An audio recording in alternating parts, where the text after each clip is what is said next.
So we call the meeting to order just for the record. At this present time, one member is absent, Connie Thompson, but she is hoping to get here a little late. So if we do have a quorum, even without Connie, but if she does get here, we'll make a note to the minutes that from that point forward, there'll be a full committee, but we start down one.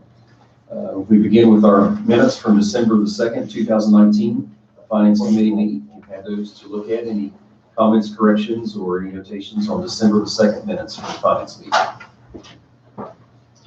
Hearing none, thank you, Steve and Mayor, for that. Hearing none, entertain a motion to approve the minutes from December 2, 2019. I make a motion that we approve the December 2nd, 2019 Finance Committee meeting minutes. We have a second. I'll second. Any other discussion? All in favor, say aye. Aye. Any opposed, no. Thank you. Our invoices for this period is are $258,564.41. That includes P cards, and also we'll go through one by one, but just for the audience, that includes our P cards, which is our monthly credit card bill, and it also includes eight. It's a very small amount, but just so you know, there's 8 liens in there, fees against homes that resident owe us money. So it's not a good thing, but yeah, it is a good thing. I mean, you never want that, but it's proactive on the city's part to try to reclaim some of our money down the road. So those are a couple of things in there that are just for your information. But we'll start going through it one by one. We'll start over here with Jim with any questions about the invoices for this. Now, again, like you said, most of these are all our monthly finances, our insurances, investments, accounts, and everything else. I really don't have anything on those. And another thing I have on P cards. Who's P card number 1? That's one that's multiple used. That just Like office the or something? policeman, or fireman goes to a class or Okay. something like that, training.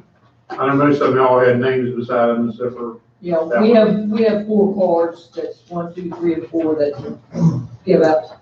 And usually I'm the one that keeps track. They bring it back to me with all the receipts and everything. That's all I have, Mr. Chairman. Okay, thank you. And just a note also, if you're not familiar with, again, P card is a purchase card, it's a state-run credit card, but we pay that in full every month. There is no interest, and we actually get kickbacks and discounts by using it. So if you just hear P cards equal credit cards, don't panic. And we're not running up any debt or anything like that. So it's just a matter of convenience. And these days, it's much easier to track the spending, and it's much harder to embezzle with credit cards than cash. So everything is done that way, either invoice Quite or. a few of those were done on P cards. Well, Not one, but. it's getting better though, because it's easier to track and to see every item. Every item is there. Oh, No, not here. yeah, not here, but if the council. People attempt it, but it's easier to catch them. Yeah, because there's a paper trail for everything else. So when you hear that, we're not running up a credit card bill. We just simply use that to be more efficient with the money and also to have a better paper trail. But what's real nice, they're all broken down what everything's for. Yes. Most of the stuff's registered for POs, they're for now, and they're on there. So make it a real nice trace. Look at. Just one question on 4A, next to last one. Said our city hall phone bill was over $1,000. Is that normal? I think it is. Okay, you just got mine. I didn't think it was high, but maybe. Yep. Yeah, it was like 9 something, like last time, wasn't it? I think it was the mayor talking to the Russians or something over there. Everything's higher for business. Election year coming up. I think one of the things that happens too, when we're doing a lot of collections, a lot of the numbers that people give you that are contact numbers that are cell phone or long distance, and that drives your phone bill up even more when you're trying to reach people and they have these weird exchanges, and some of that happen to be a long distance call. The only thing I had was just clarification. Connie, it's one of our one-of-ones. It's the last one right before the close. When we pay Dunbar Fire Pension Distribution, that would now be, instead of going into their old account, that's the first into the. Yeah, this is the first time we do everything. That's what I have, but I want to make sure I was correct. Yes, So again, this is the old plan is now fully and officially, it's been officially closed. Now it's really fully closed. And this is the Yes. first month of December with the retirees being paid out of the new plan and our funding on that. So appreciate that. It's been a lot of work and a long chore to get there. But again, that was effective in December. And just make sure I was clear. So Yes. there's still a small amount of money that goes into the old fund. That's a 1.5% of the employees' contribution goes into the old fund, and then the balance of it goes into the old. The state also contributes a small amount to the old one. Yes, there's a Yes. percentage that Yes. the state money that comes down, and it's split between the old and the new. and that's usually is on our payroll records that, yes, employees 1.5% goes into the old plan. Some of them are 9 and some of them are 7. So then the rest of those goes into the new plan. And same way with the state, when we get drawdowns from the state. Any other questions on the invoices from other council members? Thank you all. With that, again, you've got $258,564.41. We have a motion to send this to full council for approval. I'll make a motion, we send 258,564.41 full council. So, Motion and second. Any other discussion? All in favor, say aye. Aye. Opposed, no. Thank you. And again, it's a very short agenda. A couple of things we could touch on after that, follow-ups from last meeting, since we had plenty of time. But only new business, approval of 2020 holiday calendar, and that's on finance because it does involve paid holidays, which we've got a copy, and I think all council members have a copy of this. And again, we traditionally follow the state holiday calendar. Now, the last couple of years, under the current state administration, we get a state holiday calendar, and we generally approve it.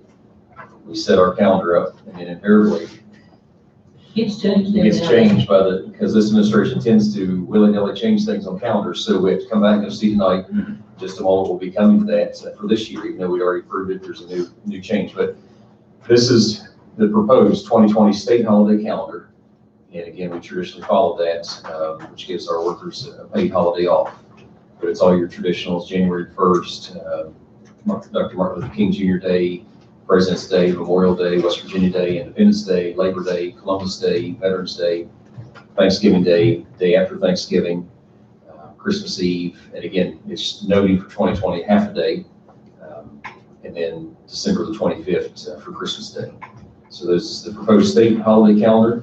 Any discussion from members of the Finance Committee about accepting the state 2020 holiday calendar? Any questions? Any other council members have any questions? is there anything on there about the election? Not on the state. No. Okay. We would, well, There will be elections on this. yeah, 2, correct, May and November. But those are not holidays, Why? regardless of how you look Election at is it. a holy place, that's why. You ain't getting an extra day off. Well, usually I'm there anyway, but, I just.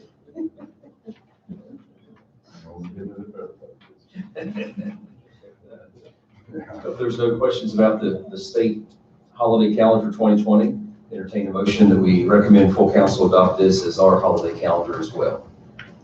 I make a motion that we accept the 2020 state holiday calendar before council. I'll second. Motion and second, any other discussion? All in favor, say aye. Opposed, same sign, no, no. You see the next item, declaration of Christmas Eve, December 24th is a holiday. I think in this year, 19, it was scheduled as a half a day, correct, Mayor? Yes. And as we mentioned, the governor last week declared it a whole day. And the only thing we've authorized up to this point would be a half a day. So it's been asked that we comply. I'll speak presumptively, but I think we're all okay with that, but we do have to have it on the agenda. In finance, since it involves payroll, and if it passes here, we'll send it to full. So any questions about adjusting our Christmas Eve from a half a day to a whole day to match the governor's change for the state? If you do go that, don't you need a notation, or should you have a notation on there for clarification that if an employee misses Thursday and Friday, they don't get that half a day thing? So let's put it this way, if it's an unexcused absence Thursday and Friday, they don't get that half a day thing. Because Christmas Eve is Tuesday, right? Correct. We have to follow what's in our personnel policy. And I think it's in our personnel policy. Only, they can't get unless they're sick, right? I think, but You have to have a doctor. Yeah, that would be an excuse. Yeah. so I think it is already covered. Can I throw something into the mix? It's gonna be a long week with a lot of trash. And my guys, 9 of them or 6 of them, whichever, if you decide to give them the whole day, work half a day, get the trash for that day, because Wednesday's gonna be a bear, and we're gonna catch it up on Thursday and Friday. But if we gotta pick up Tuesday, Wednesday, Thursday, all on Friday, or Thursday and Friday, it's gonna be rough. Personally, I think it's one, but I think that's a call of the mayor, correct? I mean, we can either do 10-hour days, if they want to do that, and then the holidays would still count as days work, so they would get their time and a half for any days that they work. I just wanna make sure we get all the trash before the end of the Right. week. So I think, correct me if I'm wrong, that's the mayor's call, correct? All those, and everything. Any problems, we'd have to put that. Still get your check, you know. For people, people pick it all up on Monday. Tuesday's trash. Well, that's what I said, if we can get half of that, Right. we can get Tuesdays right done. Then we'd only have to have Thursday and Friday to pick up Wednesdays and Thursdays. I mean, if they You think would you work get half approved? day, I mean, they would get their, Do you think you can get approved? Do Yes, that? I've already Because that told would it just in case. give that Well, I'm out. overtime, how would that be capped, because I know they get, Well, they would get a whole day of holiday and get paid for those. it would actually end up being, if they work Thursday and Friday, No, he's talking about just if Tuesday. they still if fall they through. actually work Thursday and Friday, that would be 40 hours. Anything they physically work over On Tuesday. on Tuesday would be time and a half. Which would be some of those guys, I'm sure, would gladly. I've got 6 at minimum that will do it. So just for clarification, everyone, that's not something we vote on, that's a call between the mayor and public works on that piece. Okay, we talked about giving the full day, and had some questions and discussion.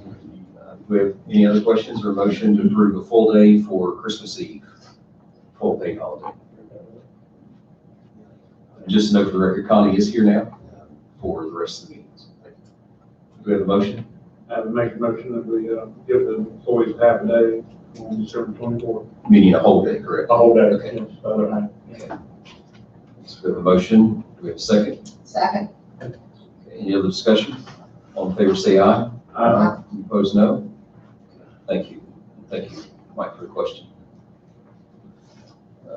We have, the clerk has our short budget, cash balances, and also our United Bank balances. So we'll start, that's the one right in front of us, and we'll start with that.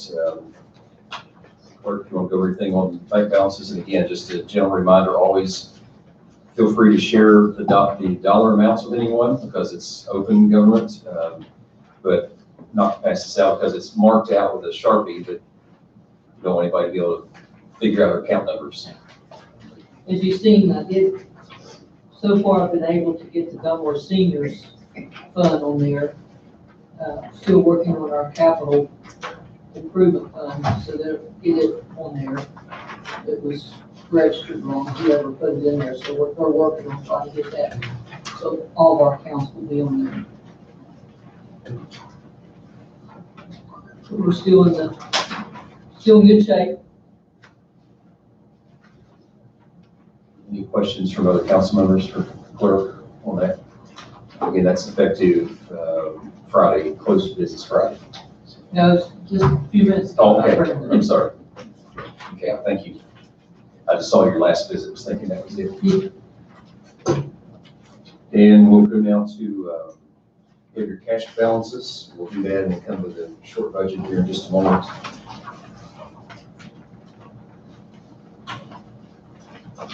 If you look over that, Cash balance, yeah, as of November 30. right, Anything you want to highlight on that? no, not particular. If you look down through the revenues, again, the way B&O works in cycles, last month was 432,000 B&O, this month was 67.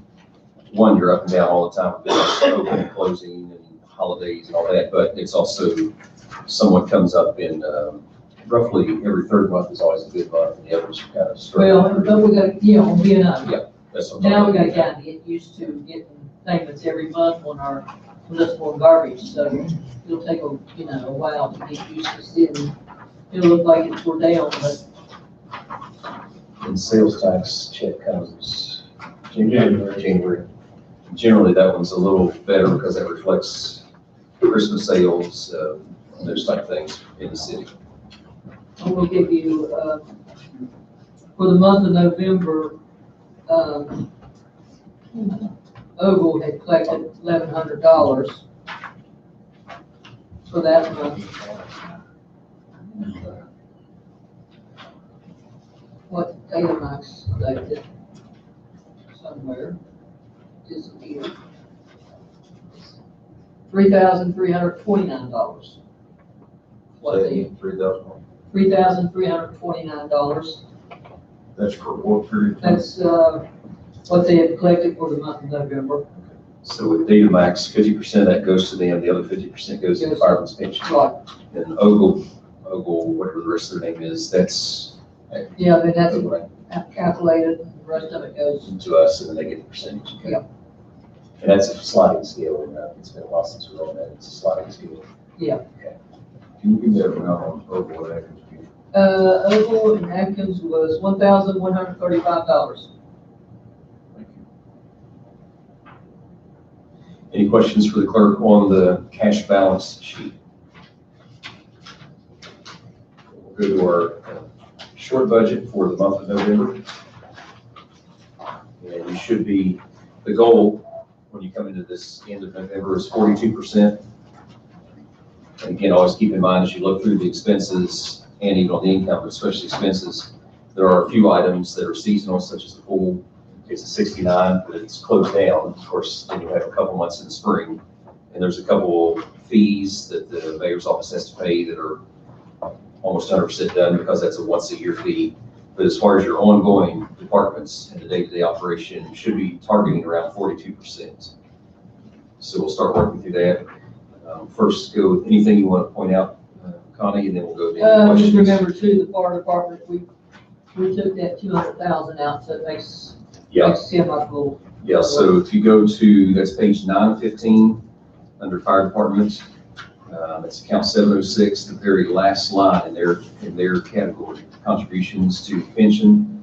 It's showing 87%, that's because we front loaded it, as the clerk mentioned.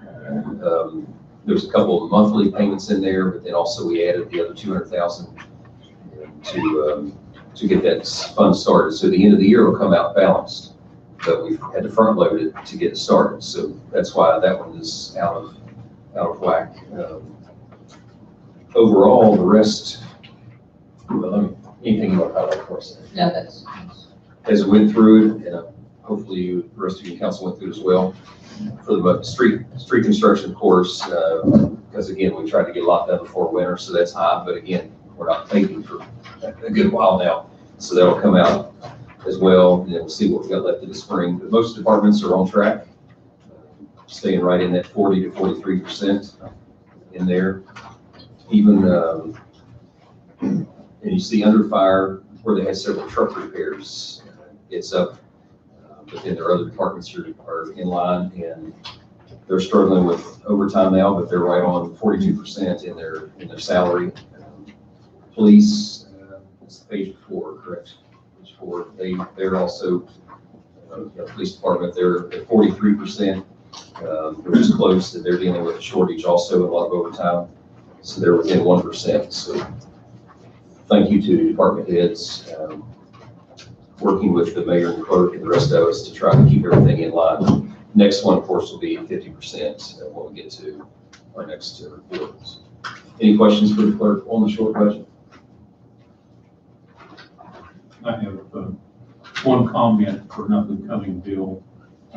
We'll be getting a bill from Kanawha County Parks and Recreation for utilities and water for the swimming pool. It's going to be about $5,300 for this past year. And last year, we didn't pay anything at all. The money's in our budget. So we'll actually be getting that invoice. I've got it, and we presented it in January. That would be for the pool and the shelters and that. Yes. I think I've given you all a summary sheet on the Parks and Rec report about a month or two ago about how that was going. I remember you verbally mentioned it. I think it's not in summer months. It's probably July or August when they're just now getting around to taking care of it. Any other questions from any other council members about the short budget for the clerk? Thank you, Connie, for that. It's a lot of work in that. And again, if you notice the pattern that we try to do, that Connie works with us very well on, is first of the month, just a general update from her office. And then the second meeting of the month, try to have a complete report of everything from the previous month, where we stand. Just a couple other things. Again, we'll come back and see if there's anything the mayor has as well, but just follow up on things from the last meeting. One is a reminder, maybe may want to share more later on this, but reminder of the hearing, sentence hearing Friday at 1:30. Is that still correct? Nothing's changed. 1:30 this Friday. Okay. That would be in Judge Webster's chambers there. Last meeting we talked about, we're dealing with shortages in public works and police department and the fire department. And then we're kind of truck was still down. Scott, you mentioned Friday you were going to check with them. I'm sorry. You mentioned Friday you were going to check with Charleston Fleet and see if they had an update on our truck. I got one of them back today and the other one's still in the shop. The one back, is that the one that they've had since August? Yes. Okay. You got that from Charleston Fleet? I got it. I'm gonna ask you. 4,000. 4,900. That's the one that was approved a couple months ago. So we're thankful we got that back. Finally, that was getting frustrating on all of us, especially public works. You know, we're down still 3-4 workers. Actually, not really. I mean, the grass crew has been converted to full-time, so the only thing we're probably shy on is CDL drivers. We've had a couple applications. We're evaluating drug testing and background checks, so we'll see how. But the big thing is CDL drivers right now. Workers is okay. So hope they get everything worked out there. And one thing we are facing, and this is every city's facing this, when it comes to recruiting workers, skilled workers, such as the mayor mentioned, CDL or any trade skills, it's hard to compete salary-wise with everybody else. Scott knows I brought him an application, a guy wanted to get back into that field. He's making way more per hour cooking for one of our local hospitals. I think you hire, I mean, I know you don't have to worry, but your company hires even more than we do, correct? It's around 12 and 40 increase. Yeah. So it's making it very hard for us to compete.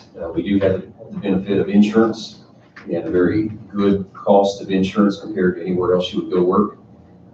There comes a point, Council Skippy and I were talking the other day, you need money to eat, you can't eat your insurance. And so it is becoming very difficult for us to work on that. So that's something we're going to have to look at in the future because Let's save people some more money. It's a big thing. You're not gonna get anybody for $10 an hour. Yeah. If you can find somebody that's willing to do it, then they probably. Now we got our concrete guy out with the injury. I don't know if he'll be back with us this year or not. He may not be able to pour concrete anymore. Oh, have the doctor said never again. There you go. We lost our concrete guy. Don't even watch him. In all actuality, I had two guys come in last week from local communities, neighboring cities that are very interested in coming to work at Dunbar for $10 an hour. Young people that appear to have a good work ethic, so, I mean, and they were more interested in our insurance with their families than they were the hourly rate. That's one drawing card. That's one drawing card we have is the insurance, the type of insurance and the rate of insurance. And then it's supposed to go up 18%, Yeah. so that's a big increase. Yeah, so just Our insurance. any Go up for guy. the city, but we never adjusted for the employee, or in my time, we have. So, but again, it's something we'll have to look at in the long term, because as Jim mentioned, it's not going to get easier as wages go up everywhere else. And we have to look at borrowing some principles from world-class production or Six Sigma, one of those where we learn to cross-train so that Scott's guys can work in any part down there without having to stop. You know, any guy hired there should be able to be cross-trained in some way if we have enough skill there to save us. But that's. You should retract that statement. I'm afraid. I'm overly optimistic about human Every potential. department should be cross. Most people. The trains for being. I understand what you're saying. Human potential is varied. And we talked also fire and police, police chief, you mentioned civil servant board getting ready, so new testing academy is coming up in March. You mentioned to me the other day it's full. So what's your projection now? Academy's only having 4 classes in 2020. First one starts January 6th. We'll miss that. Probably miss the April one because the deadline for that application is February, early February. July 13th is probably the academy we'll be able to hit. And those applications are due May 29th. And again, there's no guarantee that that won't fill up. So first year, that's a priority to get a test done by February. Try to get things submitted by late March, early April. Try to get them submitted in at least a month and a half. You've got 3 on your board, correct? So 3 members in civil service. So, yes, sir. Have they agreed to an early meeting and to get this going? Yeah, we talked to one of them. I mean, the other ones are on board. They've been every time the clerk or I call them, they're on board with us. They've met every time. Okay. So again, the reason we're pushing is the overtime issue and your guys' safety issue. And then, as you say, once you miss an academy, you have to wait another 3 months, then it's almost a nominal process. If they do make the academy July 13th for 16 weeks and come out, they won't be in a car by themselves until this time next year. It is becoming very, very seriously, not just with us around the country, but we've got to be proactive. So thank you for that. And hopefully we'll hear in January beginning that your board's met and got things ready to go. So thank you. Fire chief, we talked last meeting that we had our insurance stuff lined up, or not insurance, pension and things ready for your civil service board to get their list to the mayor. They got together. They met last Tuesday evening and completed their paperwork and issued a letter to the mayor with 3 names for his consideration. Now, because right now we're paying the empty position is fully staffed by overtime hours. So everything covering that position is time and a half. No insurance for time and a half. Now, once we hire somebody, how long are they in their training? I know the police is about 6 to 9 months or It's, more. depending on the candidate, okay, they're on 1-year probation, depending on the candidate, test well at the 6-month point, then they we're more comfortable releasing them and reducing overtime costs. The beauty is right now, if you were to hire at this point, before you're back into a big vacation season in July, August next year, you should be okay. That's what's, right now, that's what you're paying is vacations being taken and that slot being open. Paying it at a overtime rate versus regular rate, it's escalating our salary, but 6 months minimum, to answer your question. I mean, you know, we're gonna be running it's gonna be the equivalent of adding another employee, so we're gonna have to do a budget adjustment to add that person, find the money inside their budget to step that up to fill that slot so we can get a more view. So that you understand why we're concerned about this. One, the shortage for when people are overworked, there's higher liability for, insurance and injuries, but for your sake as well, because if there's not as many people working, you have an emergency. But from the money side as well, when there's a vacancy, that empty position is filled not at straight hours, straight time, but at time and a half. Granted, there's no insurance benefits, but time and a half costs a lot more than straight time with insurance. Then you've got to hire, as we mentioned, the mayor's talking about somebody, and so for that period of 6 months, you're paying the empty position overtime plus the training. But the longer we draw this out, the longer the overtime lasts. So the quicker we get it done, the quicker we can get our overtime back in control. So, but we will, as the mayor mentioned, have to make an adjustment because right now they're on track. But when you add in the extra, it will squeeze things. But you've got to get some money back. So you'll see a significant January, February, March, you'll see a significant decrease in what you're paying outside. You're on the same line. January through May. Any other questions for the fire and police chief as we're trying to work on solving that problem? Mayor, anything else you need to add on that? Yes, sir. About fire and police. Okay. Anything you have, because we're done with everything on the agenda, plus following up from last meeting, anything else you have for us? The repairs to the electrical, what I've been trying to do is kind of space these big expenditure projects that we've been doing. Instead of doing them all at one time, make sure that our cash flow is going the way it's going and not go out and commit to do one of these big projects and then find out come May or June, we got to reduce our budget or cut something out of the budget. So I think we're in a position right now that we're ready to move forward. The next thing will be the electrical, changing the electrical down here at the city hall. So we'll be bidding that in January, getting bids to start on that work.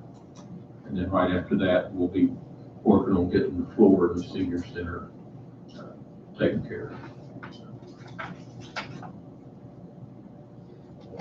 What about, we talked about in the spring, I don't know if you have any change in there of that, but ACs with the rec center bids. You gotta get the bid out. Yeah, we have to get a scope, a legitimate scope of work and not just estimates, but a scope of work so we can write the proposal. So, I know we have, somebody's given us pricing, but they've never said we need such and such a ton unit and so many, 15 screws. yeah, how many, what size ductwork and so forth like that. And, until we have that, we're not going to be bidding apples and apples. Somebody can just throw a bid up to do something and it's not competitive or comparable with what somebody else is doing. Anything else? That's it. Any questions from this committee on finances? And we'll come back to council members in just a moment. Any other council members have any questions on the city finances? We've covered our agenda and follow-up discussion. The mayor shared future plans. So no other financial business for the city of Dunbar. Entertain a motion to adjourn this meeting. I just have one thing, Greg. I want to remind all the other council members, we have a Parks Recreation meeting tomorrow morning at 10 o'clock here kind of important. We've got two things to cover. So if anybody's interested in being here, 10 o'clock tomorrow morning. With that note, again, do we have a motion to adjourn the meeting? I make a motion to adjourn. Is there a second? Thank you.